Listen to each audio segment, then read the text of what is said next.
Hey there, it's Betty from BakerBettie.com with another recipe tutorial for you today. Now this is part of the meringue series, and I'll leave a link to the full playlist so you can watch all of the other videos in the series. Today we are making vanilla meringue cookies. Now these cookies utilize the French method for making meringue, and they are so simple to make.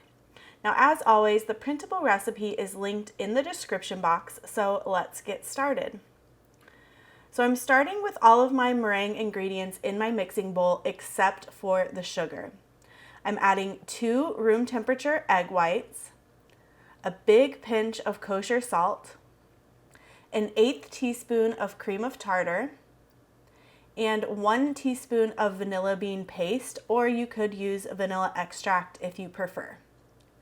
Now I'm going to start mixing this on medium speed until the egg whites start holding some air and are about at soft peaks.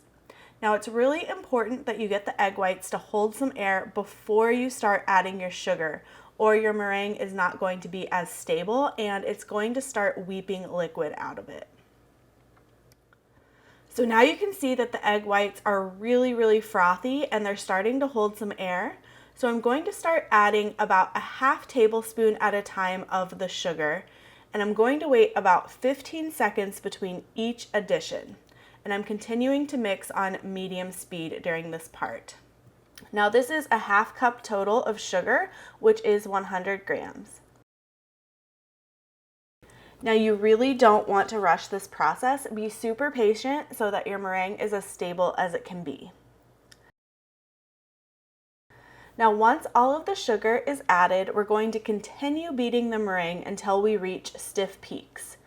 At this point you can increase your speed to medium-high, and this might take about 5 minutes to really get there to get those stiff peaks. So if you do want to add some food coloring to your meringue, I would suggest using a gel food coloring so that you don't mess up the texture of the meringue. And I would suggest adding that after all of the sugar is added. You can just go ahead and add it right in and then continue beating until you get stiff peaks. You can stop your mixer to check where the peaks are at, and you can see here that mine are very close, but they're still not quite completely stiff peaks, so I'm going to keep mixing. And once it reaches stiff peaks, the meringue is going to stand up really nice and tall, and then you can go ahead and pipe your cookies.